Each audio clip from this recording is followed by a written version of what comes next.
Howdy, I'm Dr. Sonia Hernandez, Associate Professor in the Department of History here at Texas A&M University. Thank you for tuning in.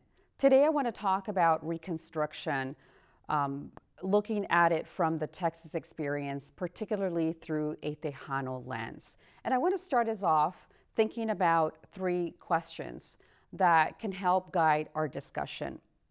What was Reconstruction experience? What was a Reconstruction experience in Texas?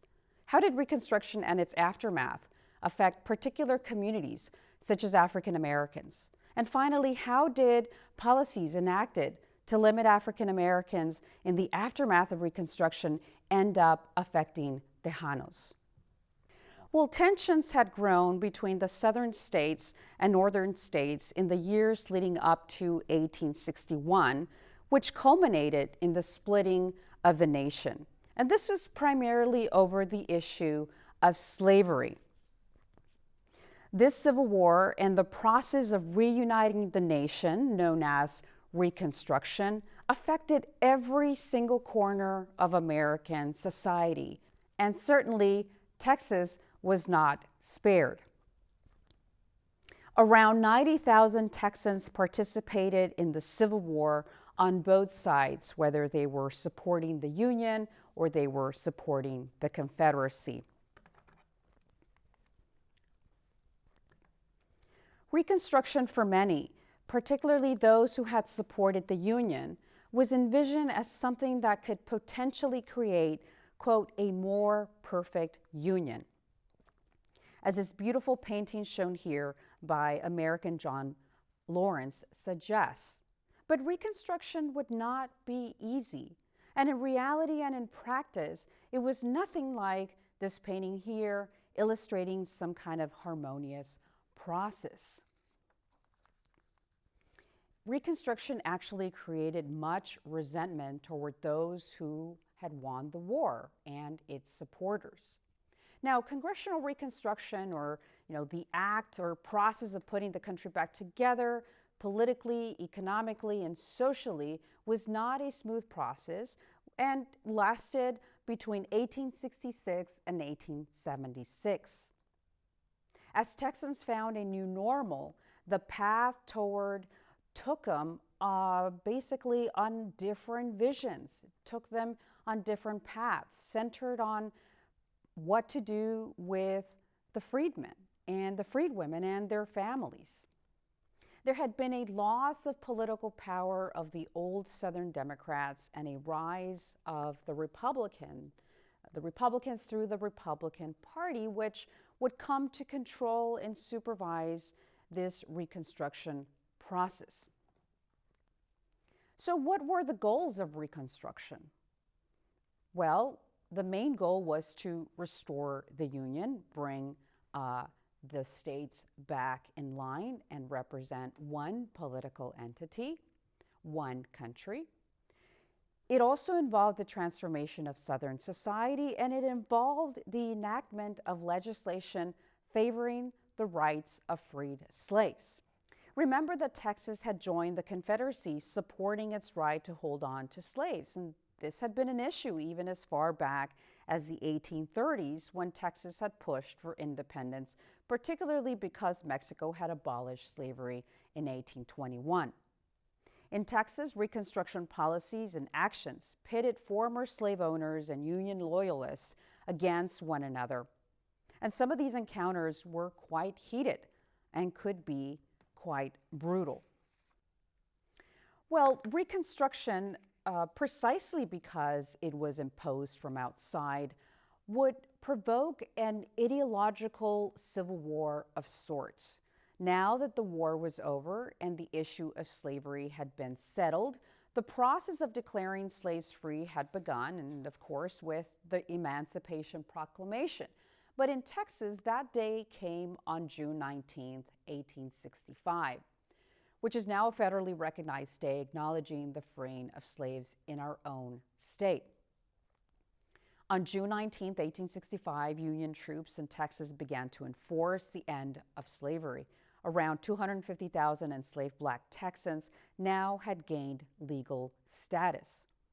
And you can see the original document from the National Archives as shown in this slide, General Orders Number 3. General Gordon Granger's orders to free all Texas slaves happened on this day, on June 19th, again in 1865. But declaring slaves free was one thing, and the process of integration was another. The process of incorporating newly freed people began, and quickly there were those who truly believed that freeing blacks had been wrong. And this led to a violent backlash against African Americans and soon against other groups perceived to not fit the description of full-fledged citizens, particularly Mexican Americans in Texas, or these Tejanos. The gradual visibility of Black Texans in society as equals, at least in theory, provoked violent reactions.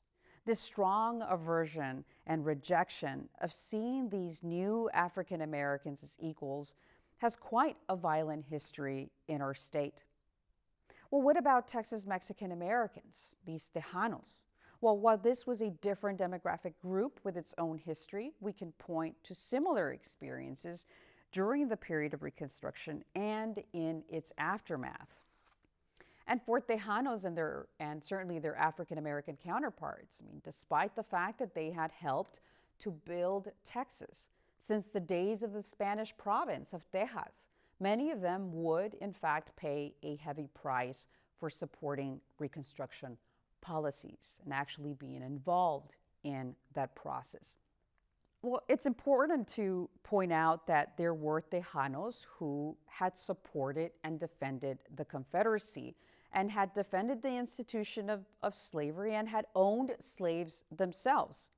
About 2,500 Mexican Americans, mostly from Texas, fought for the Confederacy, including men from the well-known Benavides family from the Laredo area, including individuals like Refugio Benavides, Atanasio Vidauri, with connections to the Vidauris in just across the border in the border state of Nuevo León, Cristobal Benavides, and also John Leyendecker, who is a German immigrant who had married a Tejana from the Benavides family. On the Union side, about 10,000 Mexican Americans from the Southwest participated in the Confederacy, mostly from California and New Mexico. And in Texas, Mexican Americans like Jose Hinojosa and Luis Gonzalez had supported the Union effort. Prominent members of Texas society had supported secession and supported slavery, including Tomas Rodriguez. And Rodriguez had been one of 7 Tejanos serving in the Texas state legislature during Reconstruction, and in fact, throughout the last decades of the 19th century. His father had served in the Spanish and later Mexican army during the independence movement. His mother was a native of San Antonio before Texas even became a republic in the 1830s. And he had, received a good education from the University of Northern Pennsylvania, had occupied some pretty prominent positions in Bexar County, including that of county clerk and tax collector. And he had served in the Confederacy under Santos Benavides, who was another prominent Tejano who had supported the Confederacy and the system of slavery. Santos Benavides was from the well-known family of the Benavides in Laredo. He had served 2 times in the Texas legislature from 1879 to about 1884, and he would become the highest-ranking Tejano in the Civil War.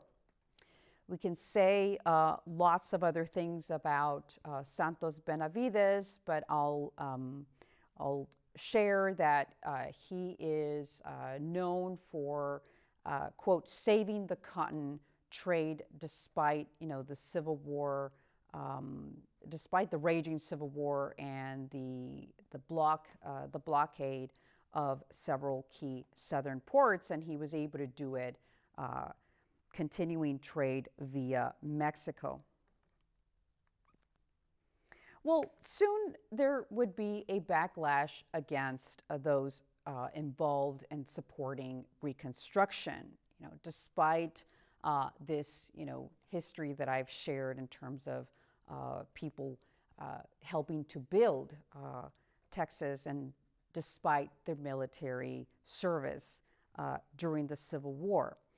African Americans' incorporation into society had been a rough process, but it had been partly successful, especially via the Republican Party and its inclusion of African Americans.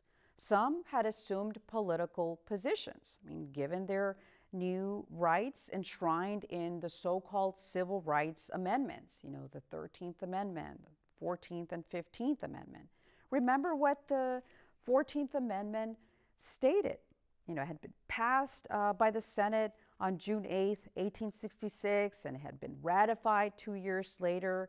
And it basically granted citizenship to, quote, all persons born or naturalized in the United States, including formerly enslaved people, and provided all citizens with, quote, equal protection under the laws, and extending the provisions of the Bill of Rights to the states.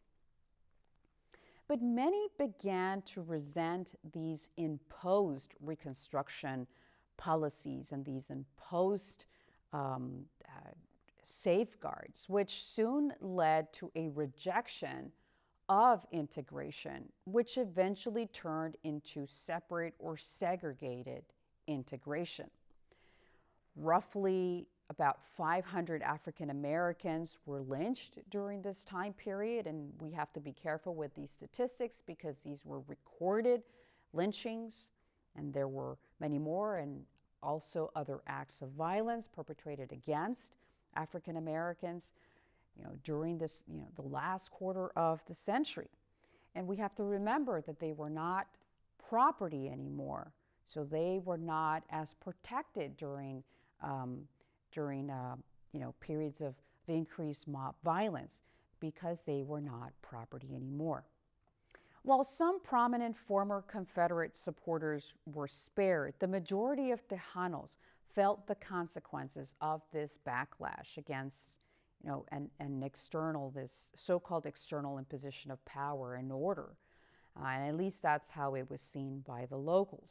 Tejanos, despite their active military contributions to the Confederacy by the tail end of Reconstruction, certainly by the late 19th century, they would become targets of violence as well, and especially as other activities were taking place along the border, including cross-border raiding.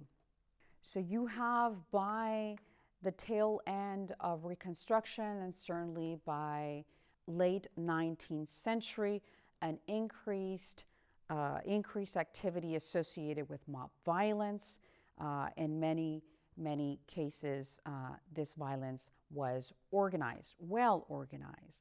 Now, because African American equality was guaranteed with these constitutional amendments, those who opposed that equality and the growing visibility of such equality in everyday life resorted to violence, as one strategy to oppose Reconstruction, to express their concerns with these laws. The KKK, the Ku Klux Klan, a terrorist white supremacist organization, played a crucial role and a direct role in the violence during Reconstruction, attacking the efforts of African Americans, who were working with the Freedmen's Bureau, for example, and others who were exercising their new rights. While by the 1980s, Klan activity in general had declined compared to previous decades, there were episodes of violence that erupted across the state, led by the Klan. And violence, I think it's important to note that violence was not only directed against African Americans. So one white teacher, as one of several examples, was actually beaten for teaching in a black school, as this was part of the efforts by the Freedmen's Bureau to set up schools for black Texans. Well, a white teacher was beaten for teaching in a black school in Bastrop, Texas in the 1870s. And violence had been a direct response to this steady growing visibility of African Americans in society as equals, at least in theory, at least to a certain extent. Several African Americans had served in the state legislature as Reconstruction had opened political opportunities for them. But we'll see that by the 1890s, only 3 African Americans would be elected to the state legislature. And it's important to point out that during the Reconstruction period, there were at least 52 African American legislators in the state during this period, serving as either state reps or delegates to the Constitutional Convention. One of them was Matthew Gaines. He was a senator of the 16th District in the Texas legislature, and I invite you to come to Texas A&M to visit a new monument that was erected recently in honor of the contributions of Matthew Gaines, all right? But this takes place during Reconstruction.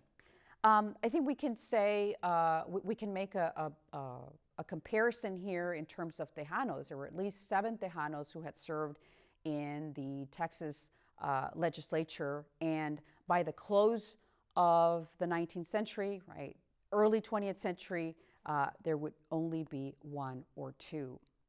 And the same thing happens with African Americans. By 1890, only 3 African Americans had been elected to the Texas legislature. Now, segregation, or the separate but equal status for African Americans, would gradually become the norm. So we go from Reconstruction and certainly a robust opening for African Americans to participate politically, and by the close of Reconstruction, and certainly in the last decades of the 19th century, we would begin to see a series of segregation laws. Now, segregation and suppression was used to control African Americans and eventually also other groups like Texas Mexican Americans. We know that by 1891, the 22nd legislature passed the most famous of the state's segregation statutes. These became known as the Jim Crow laws.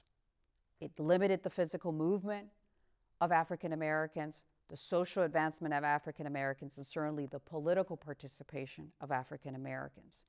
Now, during this time period, beginning with that 1891 law all the way through the 1960s, Jim Crow segregation laws gradually chipped away at the power of these so-called Civil War amendments, and it would soon begin to affect other groups. People began to see segregation laws affecting the first early segregation laws affecting the area of transportation in terms of creating separate railroad cars, then moving on to other areas, restrooms, restaurants, entertainment establishments, parks, pools, and of course residential neighborhoods. And this, again, it is important to point out that while these laws targeted African Americans early on, these laws would also have an impact on other groups. So as the campaign to limit African American rights through these segregation laws unfolded and affected different corners of the state, it also affected these old Tejano families and newer Mexican Americans, particularly after the Mexican-American War of 1846, as it began to affect different members of the community, especially as Tejanos began to be seen or perceived as part of this larger racial narrative of the United States, right? And despite the citizenship that had been granted to them as per the Treaty of Guadalupe Hidalgo, right, in the aftermath of the Mexican-American War, or the War of 1846, they were seen as not white citizens given their ethnicity and given their language. And as a consequence, Tejanos' loyalty to their country and certainly their state was increasingly questioned, as well as their status as American citizens. Even those Mexican Americans with some kind of political status, right, and despite the military service to the state and to the country, could face segregation and could also face violence, whether it was in the physical sense or even rhetorical violence, right? Especially as newspapers began to proliferate. That was one other space used to intimidate and or question the loyalty of these groups. As African Americans contended with terrorist groups like the KKK, Tejanos contended with violence that was too often tolerated or sanctioned by the state, much of it via the elite force of the Texas Rangers.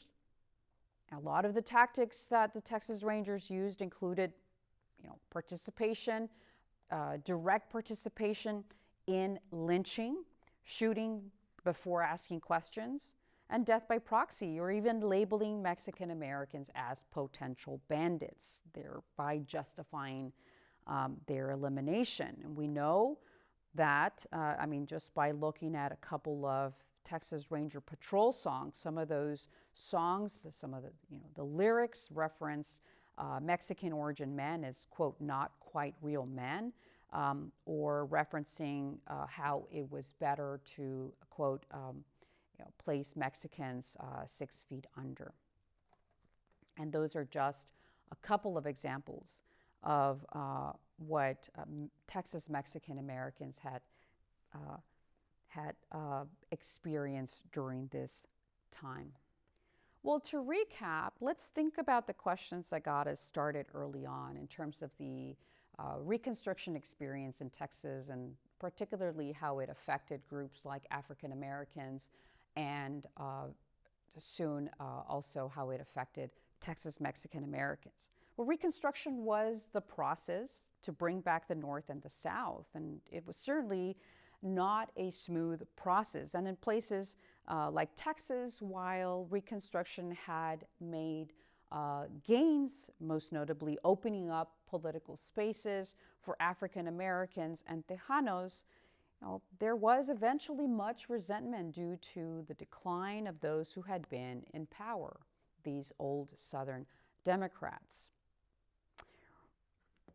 Fearful of a strong central government, those in power had approved a new constitution in 1876, which limited the power of the governor.